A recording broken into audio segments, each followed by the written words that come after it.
The pack threw her out for saving a baby, not knowing it was the Alpha King's secret. Pup. Prologue. There are laws older than kingdoms, older than the treaties scratched into stone by wolf kings and their advisors, older than the borders drawn in blood between the free lands and the territories of civilized rule. These laws do not live in books. They live in bone, in instinct, in the part of every shifter that knows, without having been told, what it means to protect what is yours. Sarya of the Iron Veil tribe had never questioned those laws. She had been born to them, raised inside the architecture of survival they created. She knew that mercy to a stranger cost you strength you could not afford to replace. She knew that attachment was a liability in a world where winter lasted half the year, and the summer was barely long enough to rebuild what the cold destroyed. She knew these things the way she knew how to track, how to fight, how to bleed quietly so the pack did not have to worry. She had voted without hesitation when the chief called for restraint. No new births, no new mouths. Winter was too deep and the stores too thin to take a chance on another life demanding feeding. She had raised her hand and she had believed it was right. That was before the storm, before the ravine, before she heard the sound. It was barely a sound at all, thin as thread, high and desperate, and so small against the roar of the blizzard that she almost convinced herself she had imagined it. And the wind played tricks in these mountains. She had heard it cry like a child before, heard it keen like a woman in grief. She had learned to tell the difference. She told herself she knew the difference now. She took one step toward camp. The sound came again, and Sarya, who had never once in her 26 years acted without calculating the cost first, turned and walked toward it. She did not decide to go. She simply went. Chapter 1. The Ravine. The doe was gone. Sarya crouched in the ankle-deep snow and pressed 2 fingers into the last track she could find, testing the edges. The hoofprint was softening fast, powder filling in from the edges, swallowing the evidence of the animal she had been following for nearly 2.5 hours. The blizzard had come up fast from the north, faster than she had expected. And now the trail was dissolving before her eyes, like ink in water. She needed to turn back. She had pushed deeper into the valley than she should have on a night like this. The cold had stopped being cold 40 minutes ago and had crossed into that particular numbness that came before a frostbite, the body's final polite surrender to the inevitable. She was a wolf. She ran warmer than a human, healed faster, endured more, but she was not invincible, and the blizzard sweeping down from the northern peaks was the kind that killed even experienced hunters if they were too proud to admit when the mountain had won. She stood up. She turned toward camp, reading the wind the way her father had taught her, direction, temperature, what it carried, and took one full step. And underneath the howl of the storm, threaded through the freezing dark like something alive, came a sound, high, thin, desperate. She froze. An animal? The wind? She held still and let the silence fill back in around her. Nothing. Just the storm. Just the trees shaking against the sky and the tick of snow against her hood. Then it came again, and Sarya's body moved before her mind finished arguing. Not toward camp, down the ravine, toward the sound, toward the darkness below the ridge where the cliff face dropped away and the cold pooled worst of all. She didn't decide. She simply went. She smelled death before she saw it. The woman was face down in the snow at the base of the ravine, half buried by the blizzard's accumulation. Sarya approached carefully, her hand moving to the knife at her hip by instinct, though there was no threat here, nothing that needed a blade. She crouched beside the body and examined her with the detached thoroughness of a hunter reading a scene. Wrong clothing for the wilds. The cloak was too fine, the weave too tight, the cut too deliberate. This was not the clothing of someone who lived out here. This was the clothing of someone who had left a place of warmth and civilization and run very far from it, very fast, with no time to dress for survival. Her hands told the worst of the story. They were frozen into claws, the fingers curled and dark at the tips, the nails cracked and split. She had been running on the edge of her endurance for a long time before she fell. And in her last moments, rather than try to use those hands to save herself, she had pulled something tighter against her chest. She had curled herself around the bundle with her last breath, offering the last warmth in her body to whatever she was carrying. The bundle was crying. Sarya heard it more clearly now, up close, muffled by layers of fabric and fur. She reached for the frozen fingers carefully, working them loose, prying the woman's grip apart with a gentleness she had not known she possessed. The cloth around the bundle was extraordinary, embroidered at the edges with thread that caught even the dim blizzard light, wrapped around a pendant on a silver chain bearing a crest she had never seen.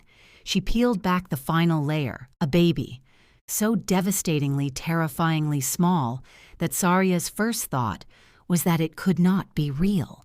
It was too tiny. Nothing that small should be alive. Nothing that small should be possible. And its face was scrunched tight with the full ferocity of its crying, mouth wide open, eyes squeezed shut, every feature gathered into one enormous, heartbreaking demand. I am here. I am cold. I need you. Answer me. It had not given up. That was the thing that moved through Sarya like a blade. This child had no understanding of how impossible its situation was. It knew nothing of the odds, nothing of the blizzard, nothing of the cold or the dead woman who had carried it here, or the tribe laws about new mouths in hard winters.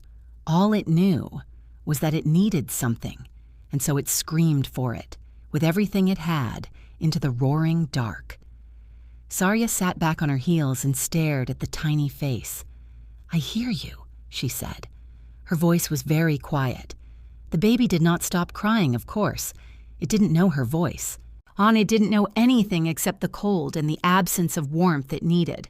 But somehow, saying it out loud made the thing in Sarya's chest real, made it stop being something she could look past.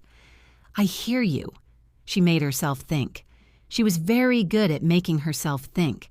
She had spent her entire life cultivating that discipline, the ability to set the animal instinct aside and calculate clearly. The tribe stores had been cut twice this moon.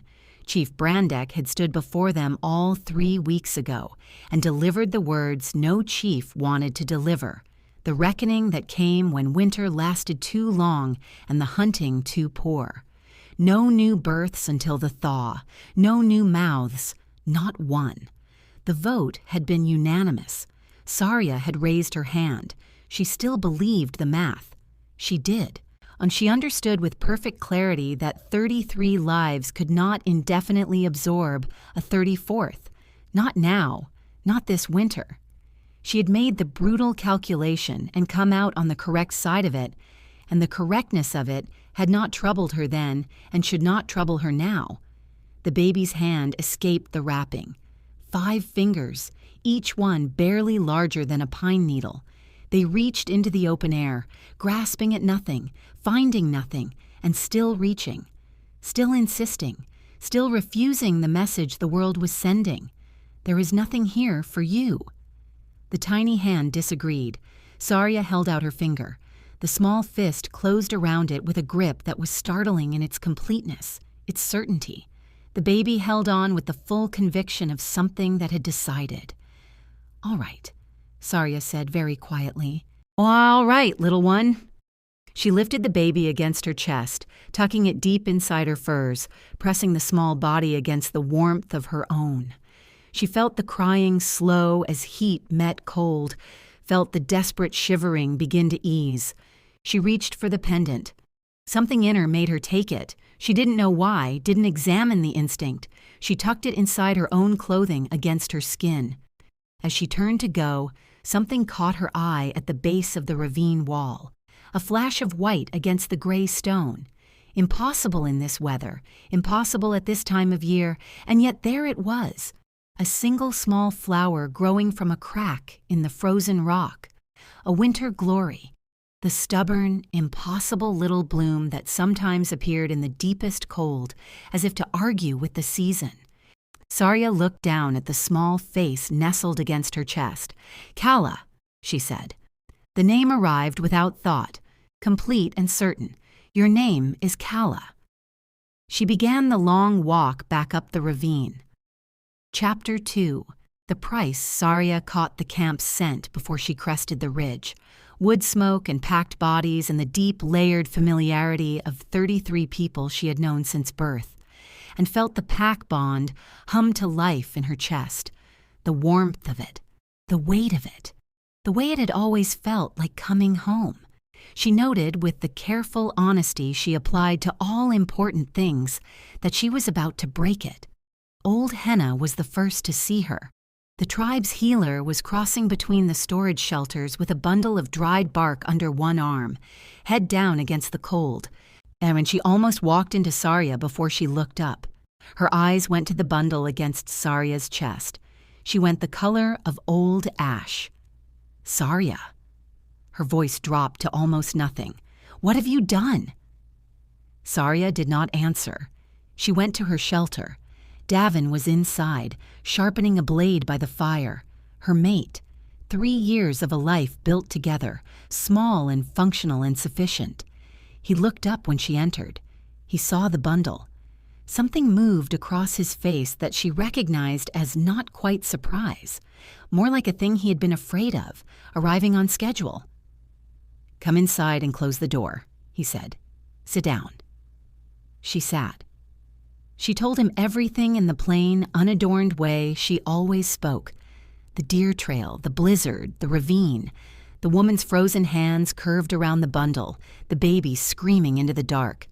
And she laid it out like evidence and watched him hear it. When she finished, there was a long silence. "And you brought her back," he said. "She was dying." "Then she should have died." He said it without cruelty. That was the terrible thing. He said it the way he said all reasonable things. "You know the chief's ruling." "I know it." "Then you know what you've done." He looked at Kala with the flat, measuring look he used on wounded animals, not with malice. She was always careful to note that. He was not a cruel man. He was simply a man who had made peace with the brutal mathematics of their world. "Take her back." "I can't do that." "You mean you won't?" "I mean she would die." "Yes." He met her eyes. "That is the point." Sarya kept her face still. She had learned stillness in this face very young. It had served her well. And she practiced it now, looking at the man she had shared a fire and a bed with for 3 years, and kept the thing moving through her chest from reaching her expression. "The stores," he began. "I know the stores." "The vote was unanimous. You were there. You raised your hand, Sarya." "I know what I did." "Then act like it." He stood. "There are 33 people in this camp who have enough to worry about. You don't get to make a decision that affects all of them because you found a foundling in a snowdrift." He looked at her, and she could see the thing he was working toward, the argument he had been building. "It doesn't have to be cruel," he said finally. "Leave her outside the wall tonight. It will be fast in this cold. She won't suffer long." The sentence landed like something dropped from a height. Sarya looked at him. She looked at the face she had woken beside for 3 years, the face she had believed she knew, and she understood that she had known it completely, every line and angle of it, and that knowing it completely had told her nothing about what it would say in a moment like this. She looked at Kala. Kala, at that precise moment, made a sound, not crying. A small, wondering, bewildered sound, the sound of something noticing warmth for the first time and not quite knowing what to make of it. Her mouth opened slightly. Her eyes, still unfocused and new to the world, moved toward the firelight. "I can't," Sarya said. "I'll do it," Davin offered. "You won't have to see." The silence that followed was the loudest thing she had ever heard. She looked at him for a very long time. "Don't touch her," she said. A don't you dare come near her." Chief Brandeck summoned her within the hour. She had expected it. She heard the runner's heartbeat before the boy even reached the shelter, and she had already made her decision before he spoke. She wrapped Calla against her chest and went. The central fire was burning high. The whole tribe had gathered around it, every one of them. 33 faces she had known since childhood, lit amber and shadow in the firelight. She knew them all by scent before she saw their faces. She had bled for these people. She had gone hungry so they could have more. She had stood at the tribe's edge in the worst storms and held the line. Not one of them would look at her. Brandeck stood at the head of the fire. He was not a cruel man either. He delivered the ultimatum without anger, which was worse than anger would have been. Anger she could have argued with. This measured, sorrowful certainty left nothing to push against. "Leave the child with Henna," he said. "She will see to it." "You mean put her in the snow." A murmur moved around the fire, low, uneasy. "If you're asking me to let her die," Sarya said, and her voice was steady. She made it steady. "Then look me in the eye and say so, Brandeck. Say, I am asking you to let this child die. Out loud, in front of everyone." Brandeck's jaw tightened. "I am asking you," he said carefully, "to choose your pack, as you have always chosen your pack. Refuse, and you are no longer a part of it." Sarya looked around the fire, face by face. She was still looking. She acknowledged this to herself, would not lie about it, for someone to step forward. Now, for one person who had known her for 26 years to open their mouth and say, "Wait, she has earned better than this." At the far edge of the circle, Davin stood with his arms crossed and his eyes on the ground. She felt the pack bond in her chest. 33 lives, warm and present and alive, woven into her since birth. She had never in her life felt the pull of something more strongly. She looked at Calla, at the small sleeping face tucked against her furs. She thought of Davin's offer. "You won't have to see it. I'll take her outside. It will be over quickly." "Then I leave," she said. She packed in silence. Furs, the best ones, because Calla needed them. Bow and full quiver. Both knives, dried meat, her portion by right of her own kills. Flint and steel and tinder, 3 separate waterproofed packets. Davin watched her from across the shelter. "You could stay," he said finally. "Leave the child at the edge of the free lands. Someone else might find her. You know what happens in this cold. Then that is not our burden." She looked at him. She'd spent 3 years learning his face, and now she stood across from it knowing she would never learn anything more from it. "I always thought," she said, "that we had chosen each other, that there was something real in it." He said nothing. "I think now," she said, "that we had simply arranged ourselves conveniently, and I think I was the only one who did not know the difference." She lifted her pack. She lifted Calla. She walked to the gate. The sentries opened it without a word. She did not look back. The gate swung shut behind her. Oars in the pack bond, 33 lives warm and present in her chest, stretched thin. Then it let go. Chapter 3. The Wilderness. The silence inside her chest was extraordinary. Sarya stood in the dark beyond the wall and felt the absence of the bond like a physical wound, a hollow space where something warm and alive had been. She had heard other wolves describe the loss of a pack bond. She had never fully believed them until now. It was not sadness. It was not grief exactly. It was emptiness, clean and complete, the silence of a house after everything has been removed from it. She was alone in a way wolves were not built to be. But there was no time. Calla was already stirring against her chest, rooting for warmth, her small body working through the cold at a rate that did not allow for standing still in the dark and grieving. The mathematics of their situation were as brutal as any tribal calculus: move or freeze, find shelter before dawn or lose the night's battle before it began. Sarya pulled Kala tighter and started walking. She moved fast, following the valley's fall, letting the terrain do the work of sheltering her from the worst of the wind, while the blizzard spent its full strength against the ridge above. Every 100 paces, she pressed her palm flat over the small back strapped against her chest and felt for the rise and fall of breath. She talked to keep herself warm and awake, and because silence felt like something that could swallow her whole. "We're going north," she told Kala. "The terrain is harder going north, but there's more cover, better game. Less chance of running into the tribe's hunting range." A pause for a gust of wind that wanted to knock her sideways. "You're doing well. Better than I expected, honestly. You're tougher than you look." Kala breathed. It was enough. She found the overhang as the sky was beginning to lighten, a granite shelf jutting out from the cliff face far enough to cut the wind entirely, creating a shallow, dry space, perhaps 5 feet deep. She packed it with pine boughs until the floor was dense and springy, draped her oilcloth across the front, crawled inside with Kala, and pulled every fur over them both. And then Kala's crying began in earnest, and Sarya confronted the problem she had been refusing to look at directly for the past 4 hours. She had no milk. She had never nursed. Her body had no reason to believe it needed to. I know," she said, holding Kala against her. "I know, and I'm working on it. Give me time." She held the baby close and tried to think past the exhaustion and the wind and the crying. She knew the theory. She had seen nursing mothers in the tribe. She knew that the wolf inside her made her body adaptable in ways a purely human one was not, that shifter physiology was designed for precisely this kind of extraordinary demand. She also knew that knowing something in theory and commanding your body to do it on the floor of a granite overhang in a blizzard were entirely different things.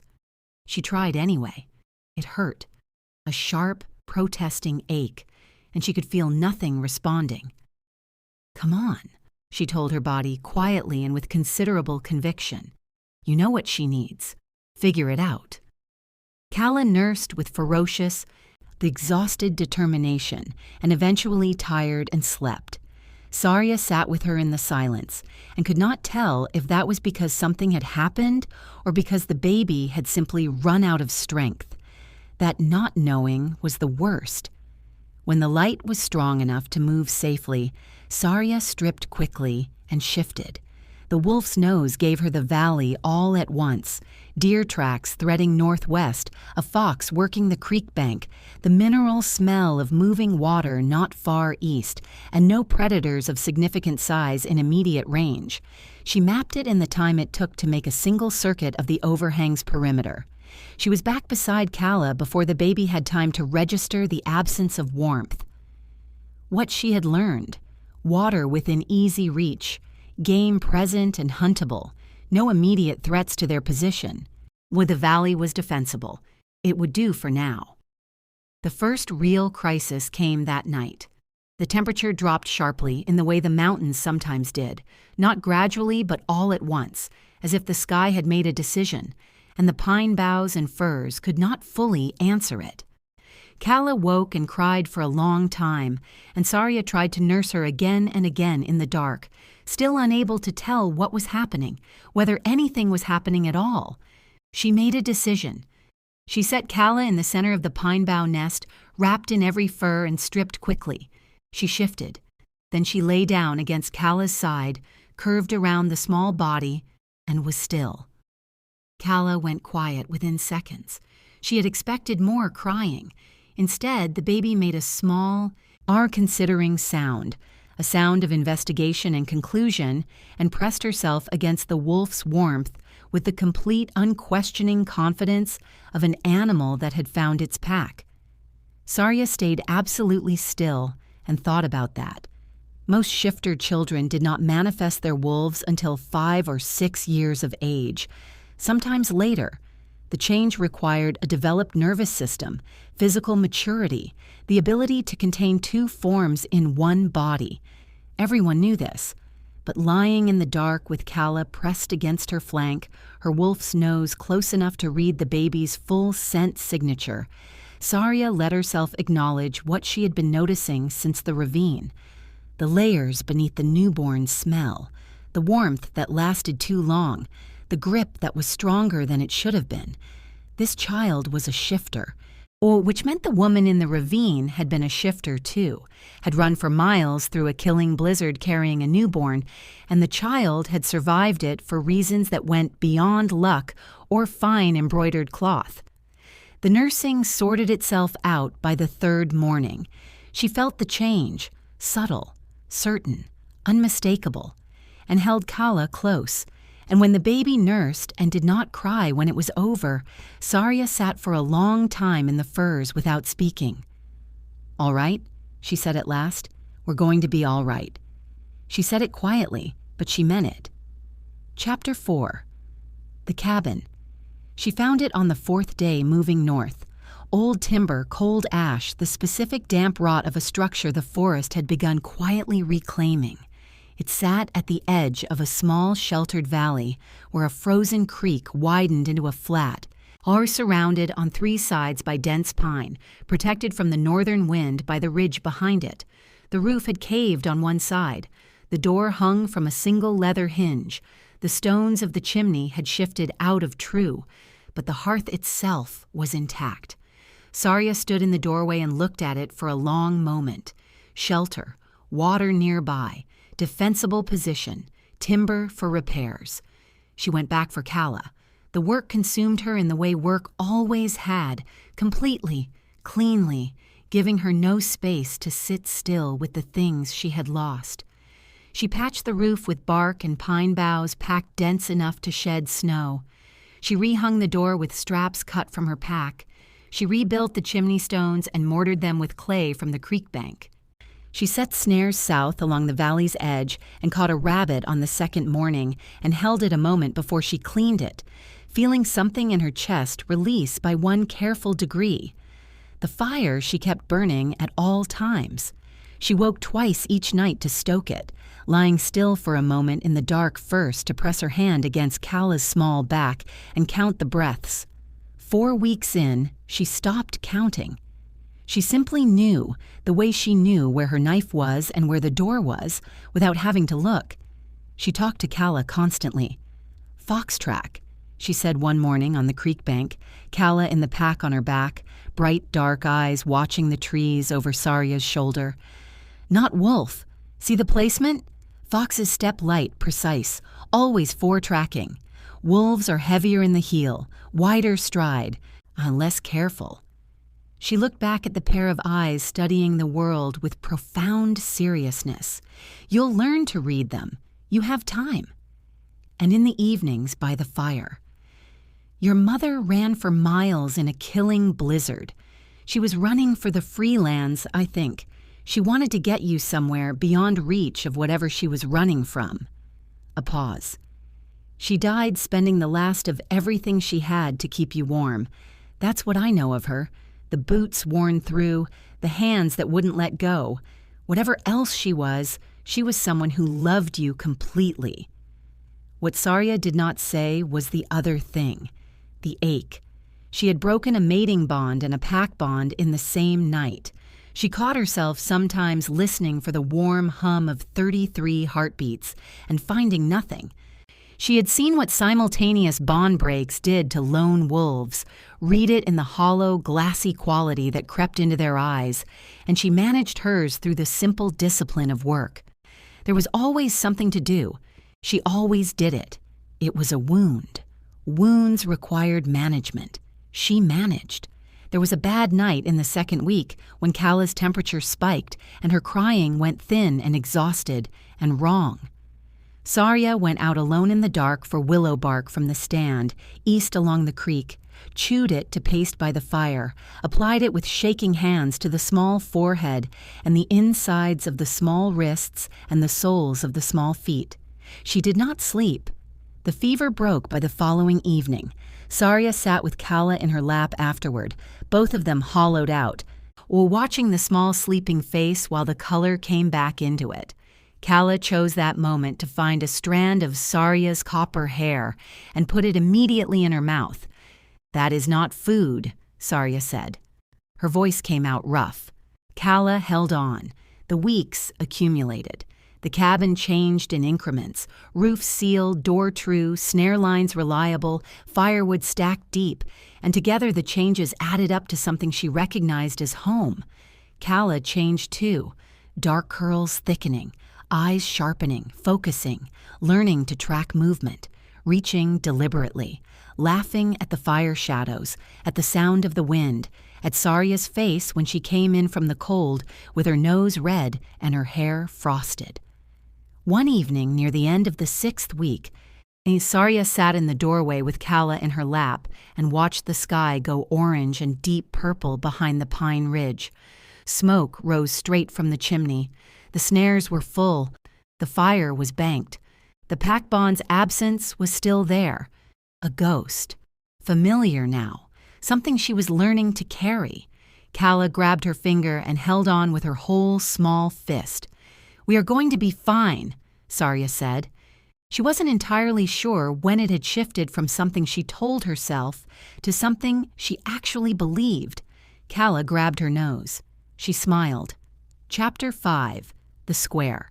Calla had opinions. She'd always had opinions, had been born apparently full of them, but at 6 months old she had developed the ability to communicate them at length, and she did so constantly, addressing the trees and the crow population of the valley and the back of Sarya's neck with equal earnestness. "Crow," Sarya said, nodding at the black shape watching them from a pine branch. Calla responded with a stream of emphatic commentary. "Learn to read them. They'll tell you when something's moving in the trees before your nose does." Calla grabbed her braid.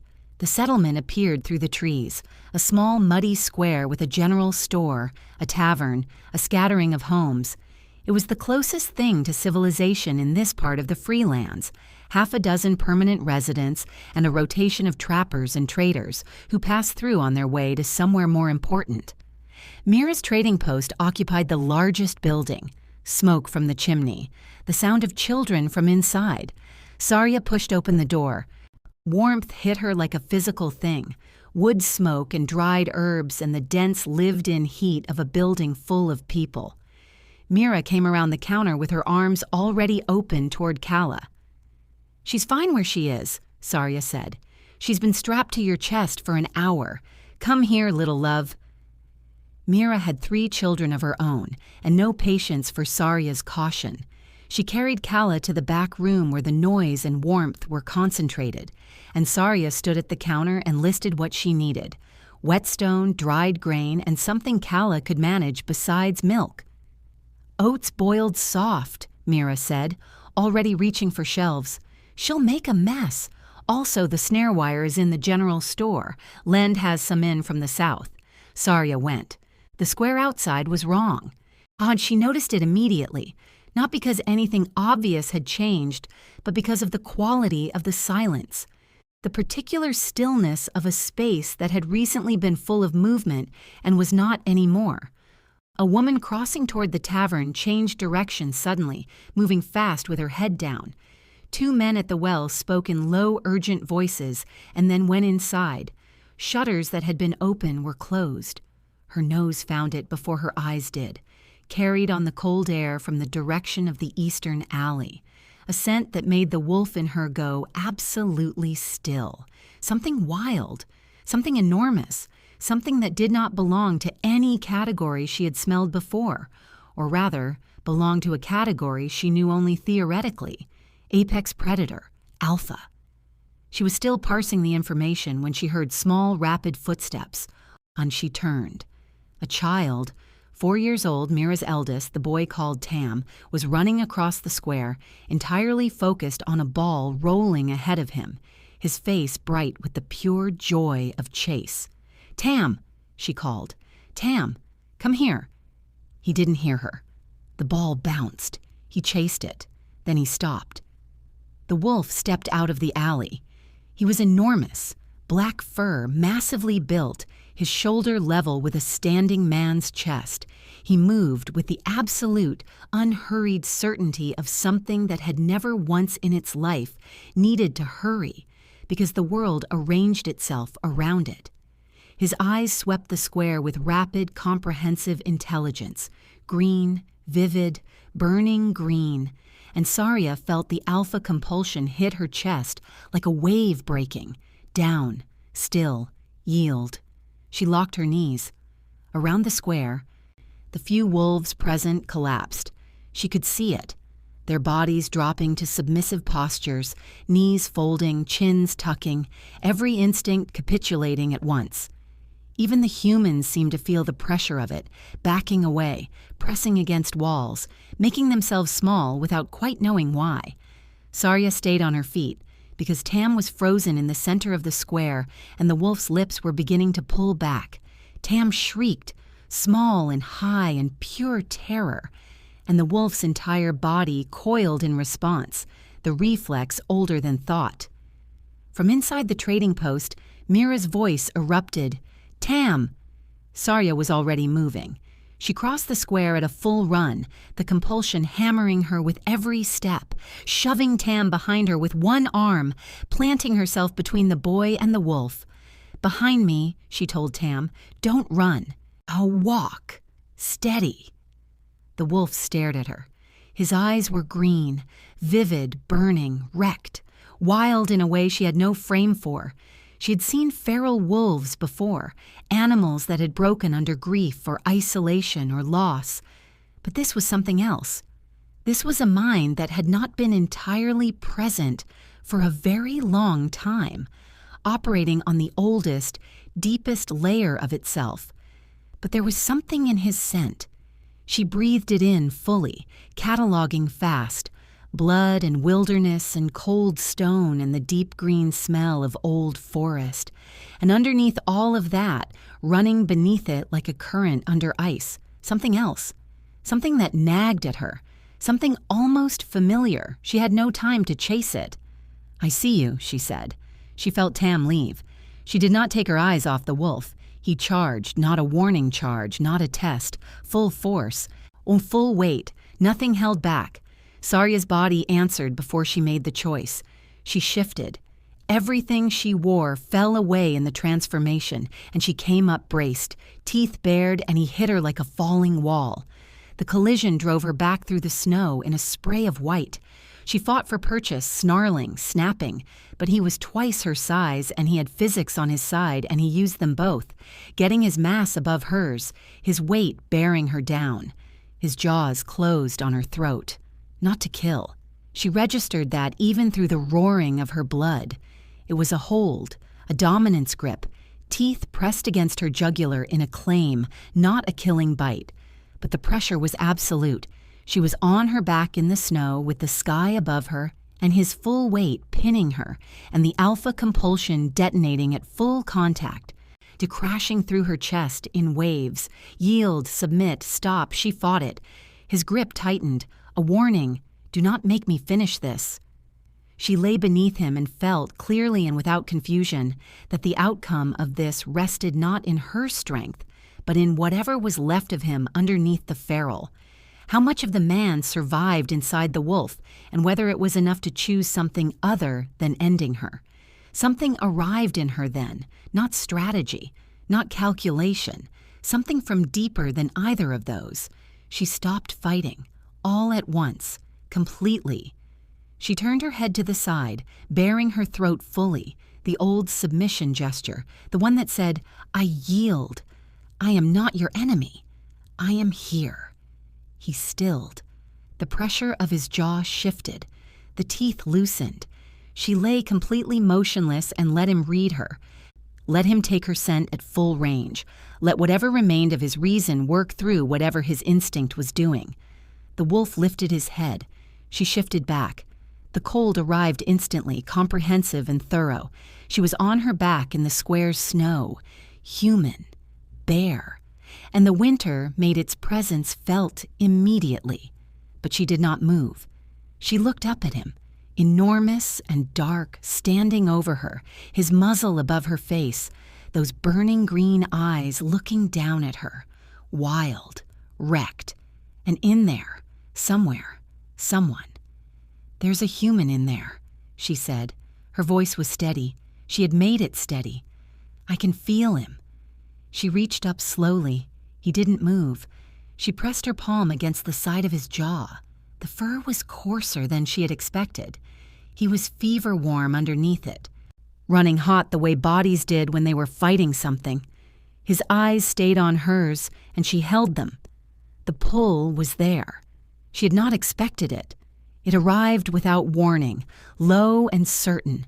A current she had not known was running until it was suddenly the realest thing she could feel, as though it had been there before she touched him and would be there after. Not starting now, but simply becoming impossible to ignore. Her breath had gone shallow. She was not cold anymore. "Come back," she said softly. "You're in there. I can feel it." She held her palm against his jaw, held her eyes on his. He stared at her. Something moved behind the green. Not recognition, not memory, but something that was trying to be one or both of those things and could not quite reach them. She kept holding on, kept her palm against the fever warmth of his jaw. Then she understood. It was not refusal. He was not choosing not to shift. He simply could not. Whatever had broken him had broken that too. She lowered her hand. His eyes stayed on her face as he stepped back, slow and deliberate. Then he turned, and in 4 massive, silent bounds, he was gone into the tree line, and Sarya lay in the square's snow and looked at the empty space where he had been. Then the cold made its comprehensive argument, and she sat up. She had nothing on. "He's gone," she said to the square at large. Inside the trading post, Mira told her everything she knew. 6 months ago. Appeared from nowhere, no pack, no origin story anyone had been able to determine. Killed the 4 wolves who challenged him in the first week. When scattered an entire established pack from the northern ridge with no apparent effort. 2 separate hunting parties had been dispatched by regional alphas. The first came back shaken and silent. The second did not come back at all. Then, 2 months ago, royal messengers had posted a bounty in every settlement in the free lands. "Royal," Sarya said. "This land is technically free," Mira said, pouring something hot and handing it over, "because it's too harsh and too far from the capital for His Majesty to bother maintaining control of it. But apparently, a wolf significant enough gets his attention anyway. Alive if possible, dead if necessary." The bounty signs had been taken down by morning in most places, she added. The people of the free lands had their own views on royal authority. "The wolf is a shifter," Sarya said. He can't shift back." Mira looked at her carefully. "You put your hand on his face," she said. "He had you pinned on your back in the snow by the throat, and then you shifted to human and you touched him." "I know what I did." "I'm asking if you know why."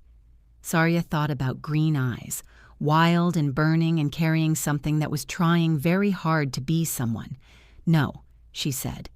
She was not entirely telling the truth. Chapter 6. The Watches. 3 days later, Sarya opened the cabin door at first light and nearly stepped on the deer. A full doe laid on the flat stone outside with the deliberateness of a gift. Steam still rising from the body in the cold morning air, placed with intention. She put her hand on her knife by instinct and scanned the tree line, slow and thorough, nothing visible. Then she let her wolf senses extend outward into the valley's silence, reading the layered sounds, the scent landscape, the particular quality of air that had been recently moved by something large. His trace was on the cold air, blood and wilderness, and that dense, unmistakable alpha current. He had been here while she slept. He had crossed the clearing, placed the doe on her doorstep, and gone. Sarya stood with that for a long moment. Then she dragged the deer inside. The rabbit came the following morning, a fox the morning after that, then a grouse, each one placed on the flat stone with the same deliberateness, each one fresh, killed close and recently, and each morning she stood in the doorway in the early gray light and felt him out there somewhere in the tree line and felt the hair rise on the back of her neck. Oh, it was not entirely fear. She noted that with the careful honesty she applied to things she did not want to look at directly. The not entirely was the problem. She could identify fear clearly, had spent her life cataloging it and setting it aside. This was something else, something with more complexity in it, something that she did not have a clean label for. She started checking the tree line first thing every morning. Some mornings, his trace was hours old. Some mornings, it was fresh. Those mornings, her heart did something she was not prepared to examine. She dreamed of him. She understood this gradually, waking before dawn with elevated pulse and the strange full-body awareness of having been watched in the dark, and then realizing, piece by piece, that she had been dreaming of the wolf, not the fight, the moment after, and the weight of him above her, the pull. "I am losing my mind," she told the ceiling. Beside her, Calla slept with one fist open near her chin, perfectly at peace. On the 9th morning, she found his tracks. She had been checking the south snare line, Calla on her back in the carrier, and she cut across his trail in the snow and stopped. She crouched. Massive stride, the depth of it suggesting a weight and speed that belonged to nothing natural. She followed the arc of the trail with her eyes. He had been running a circuit, a complete circle around the valley. She measured it with her eyes and her knowledge of the terrain, checking the distances, calculating the time. Not passing through, not hunting, running the perimeter, guarding it. She stood over his tracks in the snow and did the full calculation and felt something move through her that was not comfortable. "How long have you been doing this?" she asked the empty air. On her back, Calla grabbed her braid. "He's been patrolling," Sarya told her, "every night, around us." She looked at the tree line, the ordinary pine and shadow that gave nothing back. "I don't know if I should be afraid of that." Calla ate her braid. Helpful, Sarya thought. That night she lay awake long after Calla slept, her wolf senses pushed to their limit, reading the valley beyond the cabin walls, the layers of the dark, the sound of the creek moving under ice, the wind in the upper branches, and underneath all of it, barely there but present, a warmth, a watchfulness, something large and patient circling the edges of her world, keeping the inside of it safe. She lay in the dark and felt it, and told herself she felt it only because the alpha compulsion made her sensitive to his presence. That any wolf would feel this, that it was biology, not anything else. She believed this less as the days passed. On the 14th morning, she felt him closer than he had ever been in daylight. She stood in the doorway and did not speak. The cold moved between them. She breathed in his scent, his signature, and underneath it the current that she had felt since the square and could not name. "Thank you," she said, very quietly. He stepped out of the shadows. Not fully. Visible at the tree line's edge, his black coat against the white and gray of the winter morning, those green eyes across the clearing. He was still. She was still. Neither of them moved. Then he was gone. That night she lay on her back in the dark and stared at the ceiling and felt the pull in her chest and listened to Calla breathe and was afraid. She was afraid, and she was something else entirely. And the something else was winning. Chapter 7. Calla's Knowing. It happened because Sarya turned her back for 30 seconds. She was banking the fire for the morning, the careful, practiced routine of getting the coals tamped down properly so they would hold through the night, and she heard the familiar sound of Calla being industriously mobile. The baby had learned to crawl 3 weeks ago and treated it as both a gift and a sacred calling, covering the cabin floor with determined thoroughness at every available opportunity. She thought nothing of it. Then she turned and the cabin was empty. The door hung open, 3 inches wide. Sarya came through it at a dead run and her heart stopped entirely. Calla was in the middle of the clearing, crawling through the spring-softened snow with focused determination, heading for the tree line, heading for the wolf who stood at the near edge of it, absolutely still, looking down at the small, moving thing crawling toward him, 12 feet between them, 10. Sarya's knife was in her hand before she had decided to reach for it. She moved fast and quiet, calculating trajectory, calculating whether she could get there before... Calla stopped crawling. She sat back on her heels in the snow and looked up at the wolf with the grave, considering expression she used when she was working out a serious problem. Her head tilted.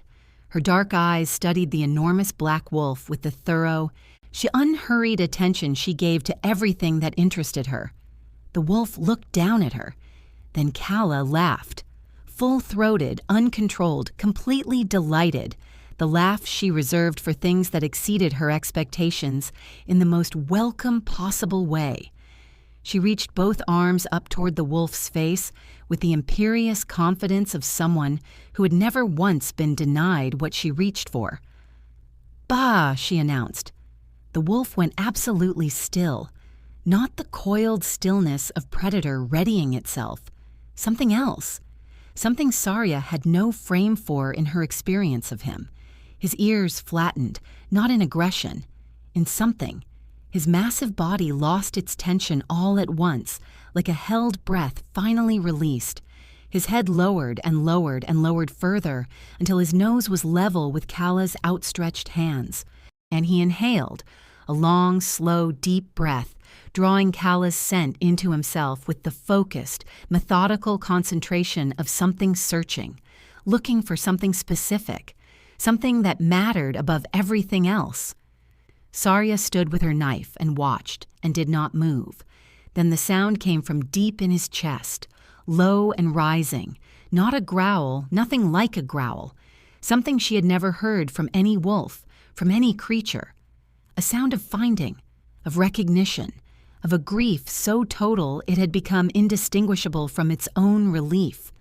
A sound pulled up from somewhere under everything else, something that had been buried under months of madness and hunger and the long, lightless dark of whatever had broken him. Calla grabbed his nose with both hands.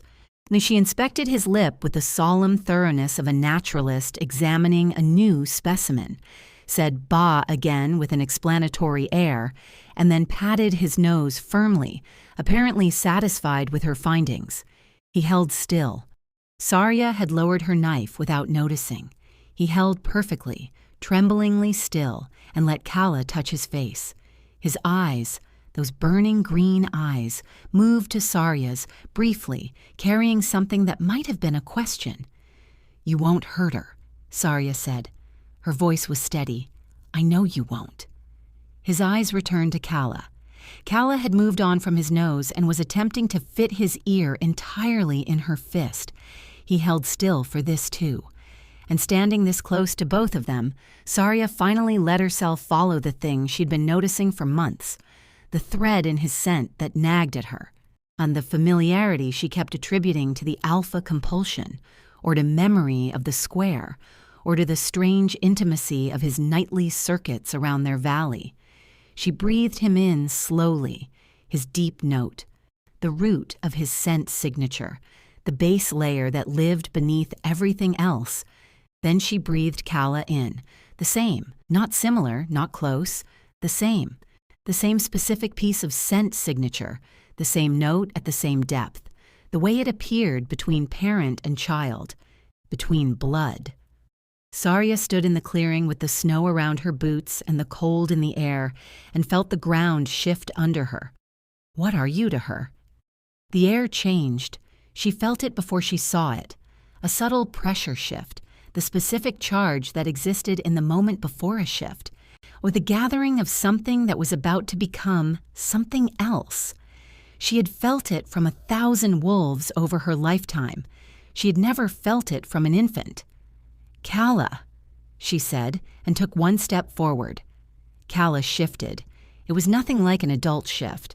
No power, no deliberateness, no wolf who knew what it was doing. What it was instinct, pure and total. A wolf pup pulling itself into existence because something in the blood demanded it, because something had been recognized that could only be answered in kind.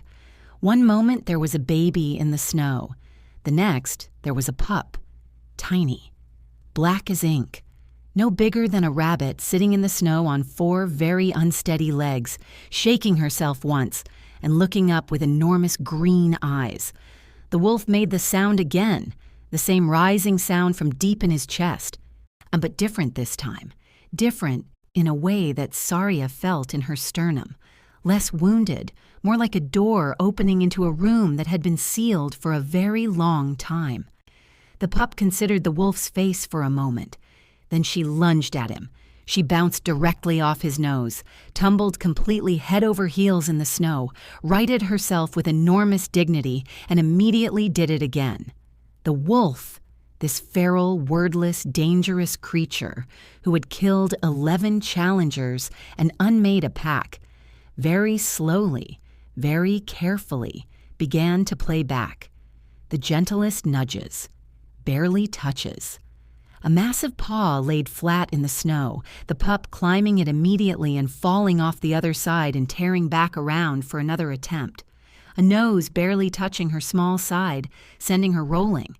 He licked her. One long, careful, the thorough pass of his tongue that covered most of her and left her looking briefly indignant before she launched herself at his ear with renewed enthusiasm. Sarya sat down in the snow. She needed to sit down. She sat and looked at the two of them, the enormous wolf and the tiny pup, and thought about early shifts, theoretical things she had heard of once or twice, described in hushed voices as nearly mythological, children who manifested months before they should have, and every single case had one thing in common: rupture, separation from a parent, trauma so specific it reached down into the blood and called the wolf up early. She breathed them both in again, the same root note, the same bass. She looked at Kala. Dark hair when she was human, green eyes, those particular green eyes. She looked at the wolf. She pressed her hand over her mouth. He was her father, this feral, wordless, broken creature who had been running circuits in the dark to keep them safe, who dragged elk through the snow and placed them on her doorstep, who had appeared 6 months ago exactly when a nursemaid had run from a palace with a newborn. He was Kala's father. And Kala had shifted because something in the blood had known it before either of them had understood. He didn't know. Not in the full sense of the word. She could see that clearly. He had no memory, no context, no framework for the recognition that was happening inside him. But something in him knew. Something below memory, below thought, below the long, terrible madness that had consumed everything else. Something had always known.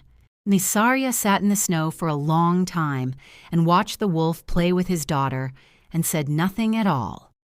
Chapter 8. The claiming. 3 weeks after the clearing, the wolf stopped sleeping at the hearth's edge and started sleeping beside her. It happened so gradually that she could not name the precise night when the distance closed, only that it had been closing, evening by evening, until she woke one morning with his warmth solid against her back and realized she had slept better than she had in months. She told herself she would address this. She didn't. She began running the valley in wolf form instead. She had shifted her whole life for purpose: hunting, tracking, fighting, the mechanics of survival. She had never shifted simply to run. The free lands were not a place that encouraged pleasure.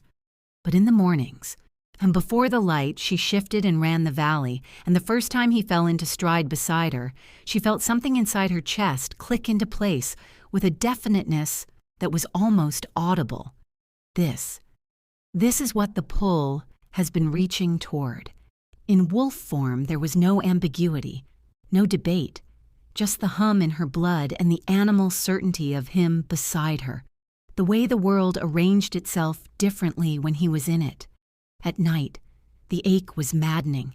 She lay in the dark and felt the pull drawn so tight it had become a kind of noise, a constant vibration beneath her skin.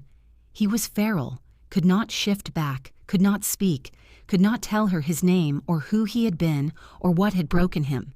She did not know the shape of the grief he was living inside or the size of the loss that had put him here. She knew only the fever warmth of him and the green of his eyes and the gentleness with which he touched Kala, trembling with it, aching with it. She turned over. He was awake. Watching her in the dark, those green eyes catching the faint glow of the banked coals, patient and certain and holding everything he could not say. She held his gaze. The pull tightened. "I know," she said quietly. "I know. I feel it too." She reached out and pressed her palm against his side. Fever warm. Always fever warm, as though his body was perpetually working against something. He waited. That absolute wolf patience, the stillness of something that has all the time in the world and will not move until it is sure. She looked at him for a long time, this ruined, feral, or tender creature who had dragged elk through the snow for her and run the valley's perimeter in the dark to keep them safe, and submitted without question to a baby crawling on his face. She belonged to him. She had known it since the square. She lay back slowly, keeping her eyes on his, tilting her chin and baring her throat. The offer, the invitation, the oldest gesture. "Come on, then." He moved over her. His weight was enormous. The alpha compulsion moved through her in a wave, softer than it had been in the square, and her wolf rose to meet it, not with resistance, but with a relief so profound it was almost dizzying. Yes. Finally. This. His nose moved along her throat, that slow, deliberate scenting, learning her, claiming her in the oldest way. She closed her eyes. His breath was warm against her pulse point. She felt him pause there, teeth barely grazing the skin. The sound that moved through his chest then was not a growl. It was something that had no name she knew, deep and resonant and unambiguously reverent. She shifted. Her body moved into wolf form between one breath and the next, instinct overtaking choice.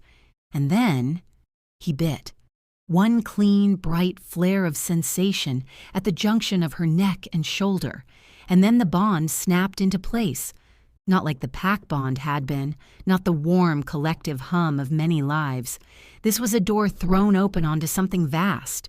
This was a light she had not known was being withheld until suddenly she was standing in it.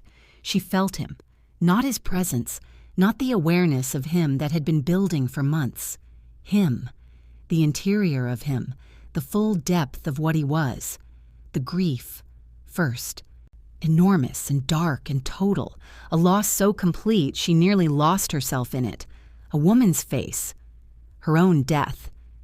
The tenderness he felt toward Calla, raw and bewildered and aching, a father's love without the knowledge that it was a father's love, a man reaching for something he could not name because the grief had taken the name away. And beneath everything, beneath the madness and the months of wilderness and the long, slow destruction of a mind by the weight of an unbearable thing. A love, fierce and certain and impossible to break. A love that had survived the total destruction of his memory. A love that had followed her from a settlement square through months of distance and circled her valley in the dark rather than leave, or that had placed food on her doorstep and stood at her tree line and looked at her with eyes that said mine, even when the man they belonged to could not say anything at all. He did not know his own name. He did not know hers. But he knew she was his, and he had always known it. Sarya lay in wolf form with the mating bond singing through her blood and the warmth of his mark at her shoulder, and felt, for the first time since the gate had closed behind her, that she was home. Chapter 9. Through the Bond. Since the claiming, she had not been alone inside her own skin. There was a second heartbeat beneath her own, a warmth running through her chest that was not her warmth, present the way her own pulse was present, constantly, without her having to reach for it. She felt him the way she felt her own breathing. She felt his protectiveness when Calla cried in the night, something that rose through the bond like a tide. She felt his contentment when the three of them were in the clearing together, a simple, wordless, almost disbelieving pleasure, the contentment of something that had not expected this and could not quite understand how it had arrived. She felt the grief. It came in waves sometimes, surfacing without warning, flooding through the bond, dark and cold and total, the kind of grief that had no bottom because it had been built on a love with no limit. She had learned to brace for it, to hold steady when it arrived, to let it move through her without being swept away, and sometimes, without warning, the fragments, a flash of something, a woman's face laughing, blood, a scream cut off, rage so absolute it obliterated everything else. The same rage she had felt in the square when his eyes had gone from wild to something worse, something specific and directed. She did not push at those. She let them arrive and pass and held the warmth of him afterward and said nothing. The pull, since the claiming, had become something different. It had always been there, since the square, like a current she could feel without being able to see. Mated and bonded, the mark warm at her shoulder, it had become more. The compass needle fact of him, the orientation of her body toward his without having to think about it, her hand finding his fur while she slept. He scent-marked her with the thoroughness and frequency of something that had been afraid of losing things and was making sure it could not happen again. His nose along her jaw, her throat, her wrists. Deliberate, claiming. And the kind of marking that said, "This is mine," in every language available to a wolf. She let him. It was the pull that woke her 3 weeks after the claiming. She lay still for a moment before she moved, registering that something had changed in the quality of what was pressed against her back. The warmth was the same. The weight was different. She registered what was pressed against her back was skin, bare skin, not fur, an arm draped over her waist, not a paw, a hand, large, long-fingered, scarred across the knuckles in the pattern of someone who had fought many things with bare fists. The hand was shaking, very slightly, where it pressed against her stomach. She did not move for a long moment. She lay absolutely still and felt her heart do something large and irrevocable, and only then did she turn. Black hair, shoulder length, wild against the furs, a jaw that could have been carved from stone rather than grown, scars everywhere, a map of them across his chest and arms, some old and silver, some newer, all of them carrying stories she did not yet know. He was enormous even like this, broad-shouldered and heavily built in the way of someone made by real use rather than aspiration. And his eyes, green. The same green she had looked into 100 times, in every light and weather, from the square to the clearing to the dark of the cabin, but now in a human face, framed by black lashes, with the full weight of a man behind them, looking at her. The look of someone who knew exactly what they wanted and was looking at it. He reached up and touched her face. One hand cupping her jaw with a care so total, she felt it move through the bond. She felt the echo of how this felt from his side, how her face felt to him, the specific, overwhelming reality of having hands and using them to touch what he loved. His thumb moved along her cheekbone, lower, tracing the line of her jaw. The way he looked at her made her breath stop. "I don't know your name," she said. His mouth opened. Something moved behind his eyes. Effort, urgency, the specific frustration of a mind reaching for something it could not quite grip. His lips moved. Nothing came. She put her hand against his jaw. "It doesn't matter," she said. Her thumb traced the line of his lower lip. "You are mine." The bond hummed with what he could not say. What passed between them in the dark cabin, Calla asleep in the next room, the fire burning low. It was not something she would try to describe afterward except in the most private part of herself. She let him have her the way he needed to, with the full focused intensity of someone reclaiming something, and she claimed him back in kind, because he was hers, had been hers since a settlement square, and she had been waiting without knowing she was waiting. The bond sang. There was no other word for what it did. When they slept, She lay against his chest and listened to 2 heartbeats, his human one and the one in the bond, and felt for the first time in her memory, entirely without lack. Chapter 10. The Soldiers. Dawn came pale through the frost-edged window, and Sarya woke to wrongness. She lay still for a half-second cataloging it. The pull through the bond was muffled, or as if something had been laid between her and the source of it. She came fully awake in the next instant and saw the stranger. He was crouching at the far side of the bed, pressing a cloth against her mate's face. Sarya hit him with her full weight, dagger first before the thought fully formed. They crashed to the floor together. He was trained. He intercepted her knife hand fast, moved to neutralize. But she had spent 26 years in the freelands, and she fought with the full, ungoverned efficiency of someone who had never learned to pull her punches. "What did you give him?" She got the dagger back at his throat. "He isn't hurt. What did you give him?" She pressed harder. "It isn't poison. I swear it." His voice was controlled, which told her he had been in situations like this before. "He is only asleep. He will wake when it passes." She looked at her mate. His face was slack against the furs, chest rising and falling too slowly, too deeply, the even artificial rhythm of enforced sleep. A stranger had gotten inside their den while she slept and done this, and he had not stirred. The rage that moved through her was clean and total. She drove her elbow into the back of the stranger's skull, not hard enough to kill, hard enough to mean something, and crossed to the window. The valley was full of soldiers, 40, possibly more. Moving through the tree line in tight, disciplined formation, wearing the uniforms of a standing army, bearing standards she hadn't seen this far into the free lands in her lifetime. And she looked at the crest on the nearest standard and felt the same nagging recognition she had felt when she pulled it from the dead woman's hands. She had seen that crest before. She went back to her mate and took him by the shoulders. "Wake up. I need you to wake up right now."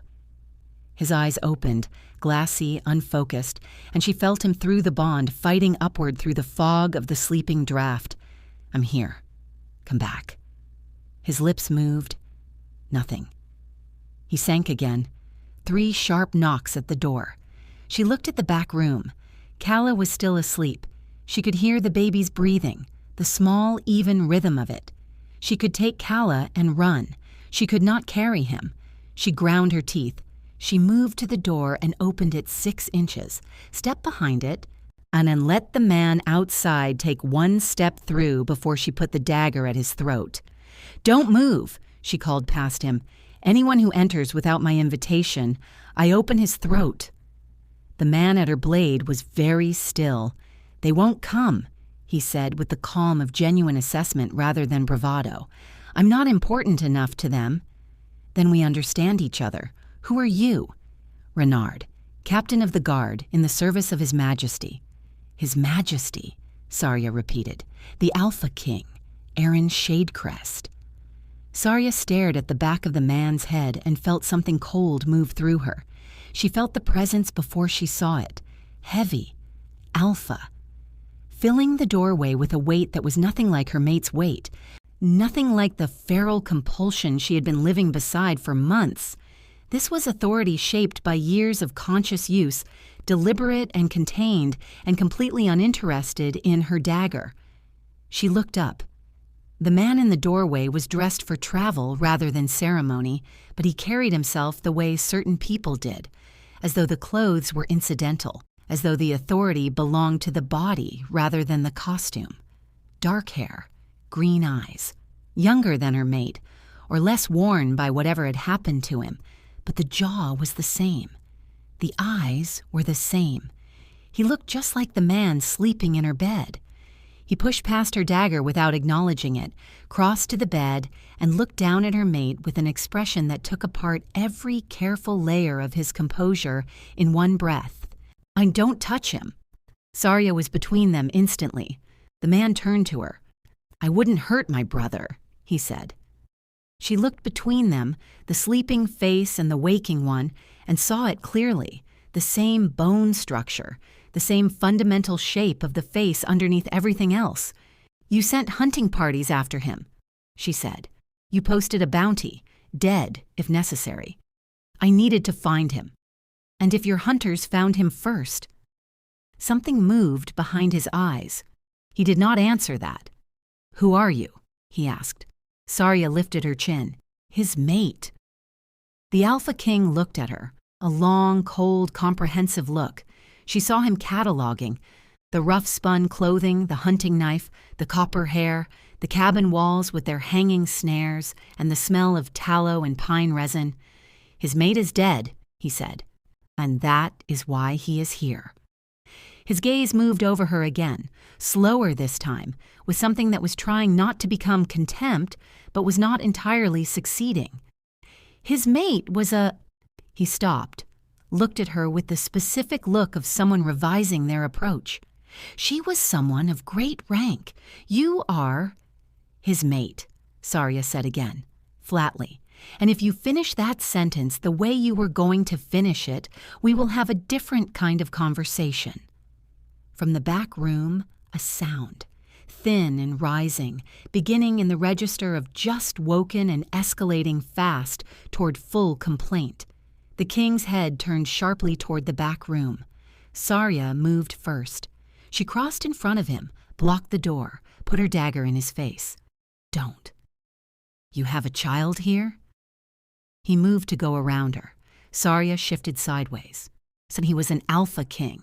The compulsion rolled off him in waves. She felt it press against her and held her ground.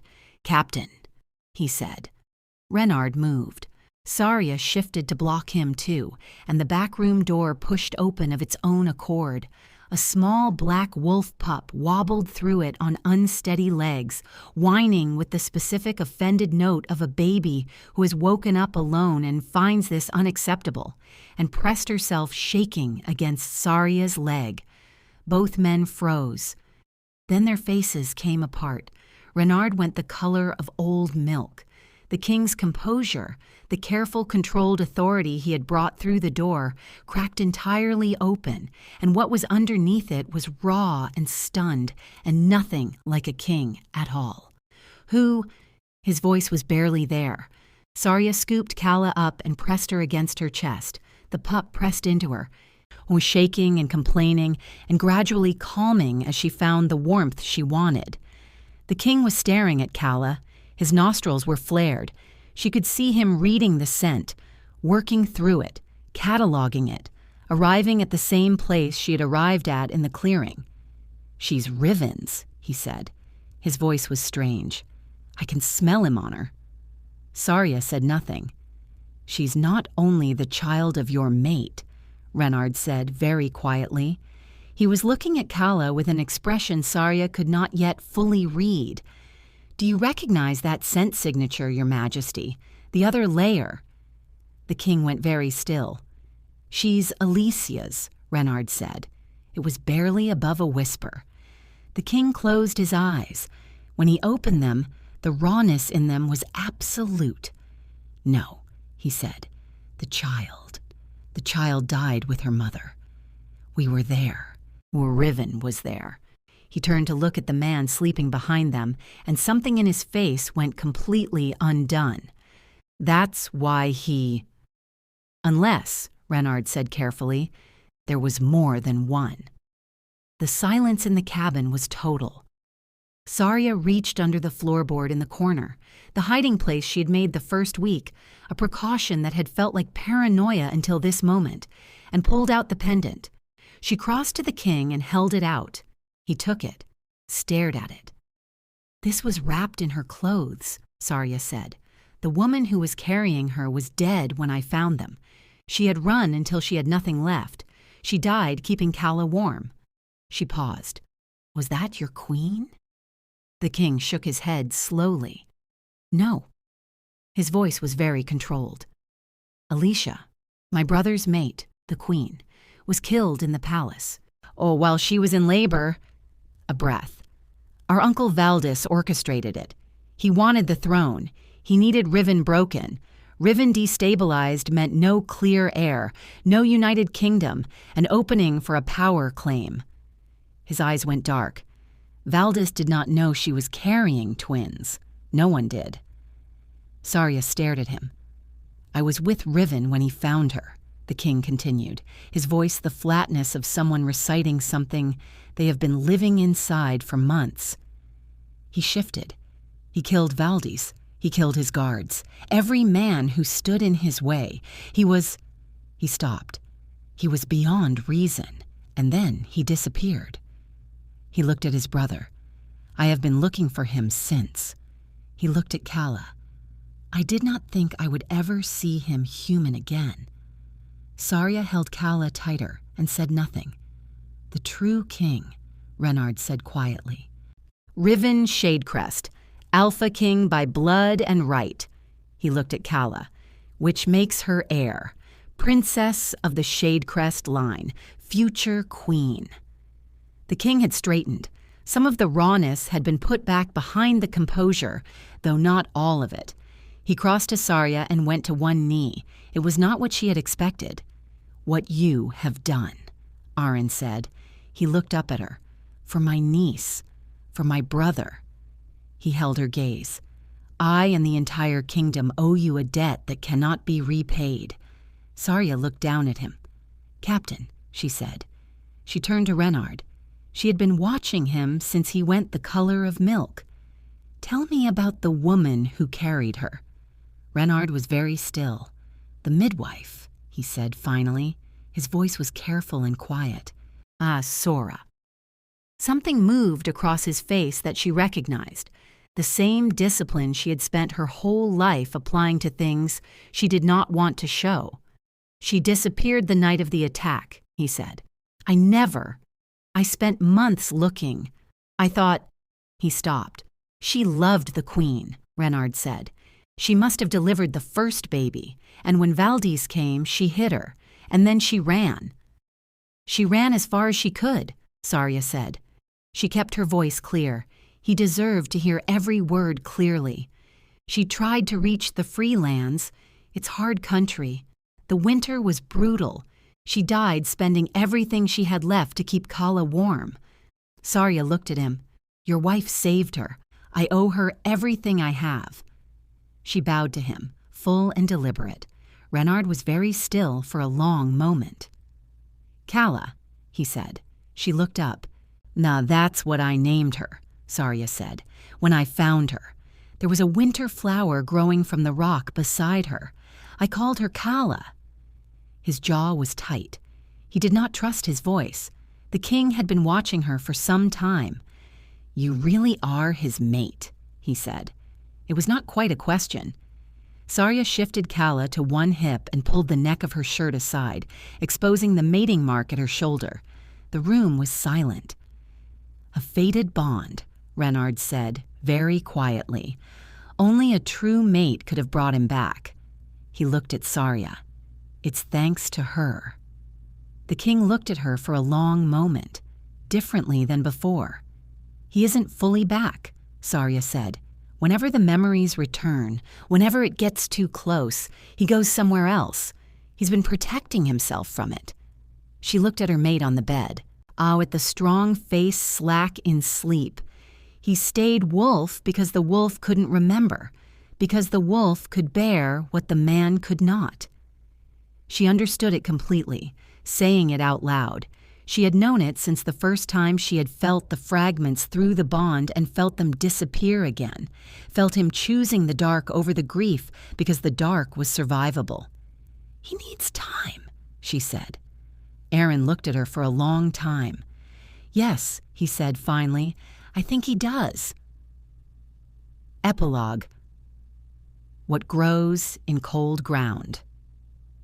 His name was Ravine.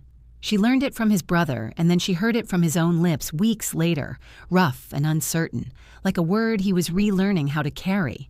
And he said it to Kala first, murmured it against her dark curls while she slept on his chest, and Sarya lay beside them both and listened to it, and understood that some things came back to a person through their children before they could come back any other way. Ravine was human more often than not now. Some mornings she woke and found his arm heavy across her waist, his breath warm at her neck, the clean, unmistakable weight of a man entirely present in his own body. Those were mornings she lay still for a moment and cataloged the fact of them with the same careful honesty she applied to everything that mattered. Other mornings she woke alone and found him curled outside the cabin door. She had stopped ranking them. She had stopped deciding that one was better than the other. They were different. They were both his. And they were both real. The healing was not a straight line, and she had stopped treating it as though it should be. He was getting better. Slowly and not always forward, and sometimes the grief came up and swallowed him whole. She would feel it through the bond like a tide coming in, and she would go to wherever he was and sit beside him and say nothing, because there was nothing to say, because the woman he had loved had died, and the child he had believed was dead, had been alive all winter in the wilderness, and the shape of that reality required time to hold. Once, surfacing from one of the darkest days, he had looked at her and said, his voice still rough with it, "I am half of what I was." She had taken his face between her hands. "I love you anyway," she said. "I love precisely you as you are, which includes everything you've lost and everything you're carrying, and the half of you that's still working out how to come back. I love all of it." He had pressed his forehead to hers and said nothing for a long time. Through the bond, she felt everything he couldn't say yet. It was enough. What helped him most was Calla. Calla, who was walking now, or rather, who was pursuing a vigorous policy of attempting to walk while periodically shifting mid-stride so that a determined small girl became a scrambling black pup between one step and the next, usually without any particular plan for which form she intended to land in. Calla, who had discovered that her father in wolf form was a superior climbing apparatus and made full use of this discovery, or hauling herself up his flank with her fists in his fur and narrating the ascent at length.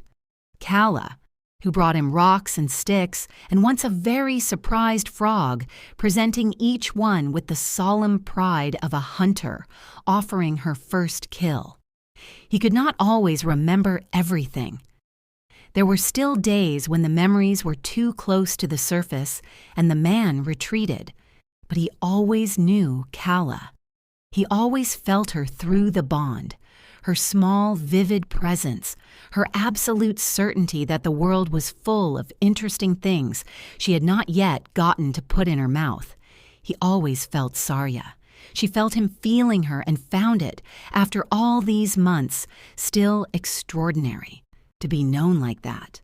To have the full interior of you held by someone, not the exterior performance of yourself that you curated for the world, but the actual thing, the ache of the pack bond's absence, the careful work she had done to survive, the particular private joy she had not known she could feel, all of it held with a completeness that left no room for pretending. She had never been known like this. She had not known she wanted to be. Aaron came when he could. The early visits had been difficult, Ravine going low and taut, the growl in his chest, something in the sight of his brother that brought too much back too fast. But Aaron was patient in ways that surprised her. He sat outside on those days and waited. He did not push. He came back. Now Ravine would sit near him, would accept a hand briefly on his shoulder, would listen when his brother spoke. "Come home," Aaron said quietly on the last visit. "Both of you. Calla needs to know what she is. And Ravine, the kingdom needs its king." "He cannot be king again," Sarya said. "Not yet. Perhaps not in the way you mean it. Not in the way it was." Aaron nodded. He had expected this. "But perhaps a different way," he said. She had agreed to the tutors. A woman named Veth who came twice a week to teach Calla the things a princess needed to know: language, history, the customs of the court, the names of the great houses. Calla submitted to these lessons with focused seriousness and then went directly to her father afterward and reported everything, sitting in his lap and delivering a detailed account while he held her and listened to every word. He listened with the quality of attention that was becoming more characteristic of him, present, entire, not absent in any of the ways he had been. Following the thread of her chatter from the history of the Shadecrest line, to the problem of the East Wing's leaky roof, to the fact that the visiting fox had stolen a rabbit from the South Snare again, Kalla's voice rising with indignation at the injustice of it. He smiled. Sarya watched him smile and felt the bond hum warm through her chest. There he is, she thought. There he is. On some afternoons, Arin's children came. 3 of them, noisy and joyful, with no particular awe of their uncle, and a great deal of enthusiasm for Kalla, who accepted their admiration as her due. The clearing filled with small wolves and the specific chaos of children who had not yet learned to manage their shifts in social situations, and Sarya would look up from her work to find Ravine watching them all with that smile, wondering, almost disbelieving, at the smile of someone who had not expected to be sitting in a clearing watching children play.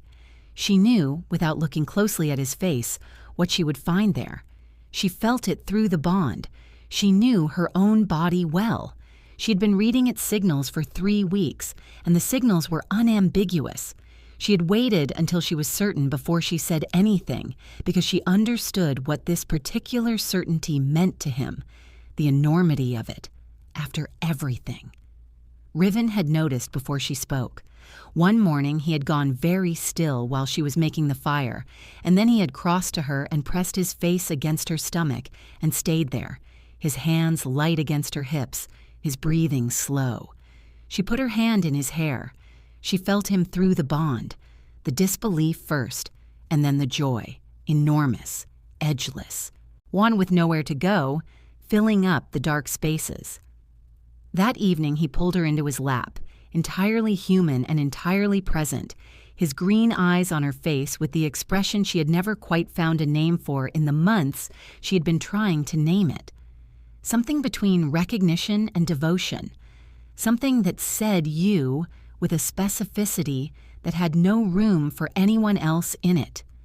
He laid her down in the firelight. He had her the way he needed to, slow and complete and entirely his. She gave him everything. Afterward, she lay against his chest and listened to the 2 heartbeats, his and the one in the bond, and felt the new scent she carried and thought about winter flowers growing from frozen rock, about improbable things that decided to exist anyway. He pressed his lips to her hair. She felt him gathering himself, reaching for words the way he had been reaching for them for months, sometimes finding them, sometimes not, but always trying. Sarya, he said, her name in his voice, certain and quiet. Sarya, he said again, as if it mattered to him to say it correctly. I love you. She smiled against his skin. She thought about a wolf who circled a valley in the dark, who placed gifts on a stranger's doorstep, who held perfectly still while a baby put his ear in her mouth. She thought about a gate swinging shut in the cold of the dark beyond the wall, and the small weight of a baby already asleep against her chest. Every choice that brought me here, she thought. Every single one. Outside the cabin, the valley was quiet. Kalla slept in the next room, dreaming whatever wolf pups dreamed. Their child, the new one, unexisted in the beginning of themselves, small and certain. His arms were around her. She thought about brutal mathematics and survival calculations, and the vote she had raised her hand for, the certainty she had carried that she knew exactly what survival cost and what it was worth. She thought about a hand with 5 fingers reaching into empty air, finding nothing, and still reaching, still insisting. There is something here for me. There must be. I will not stop reaching until I find it. She pressed herself closer against his warmth. Outside, the first birds of morning were beginning. It was enough. It was everything. Thank you so much for joining me for this story. If it found something in you, if it held you through a long night or a difficult morning, that means the world to me. Here at Kismet Romance Collection, do we believe that the best stories find you exactly when you need them, not by accident, but by something more like fate? If you're new here, welcome. If you've been here before, welcome back. Subscribe so you never miss a new story. Leave a comment and tell me which moment hit you hardest. Was it the ravine, the clearing, or the naming? I read every single one. And if you love this story, share it with someone who needs a good love story tonight. That's how we grow this community. One reader at a time, one story at a time. Until next time, keep believing in the love that finds you in the wilderness. Kismet Romance Collection.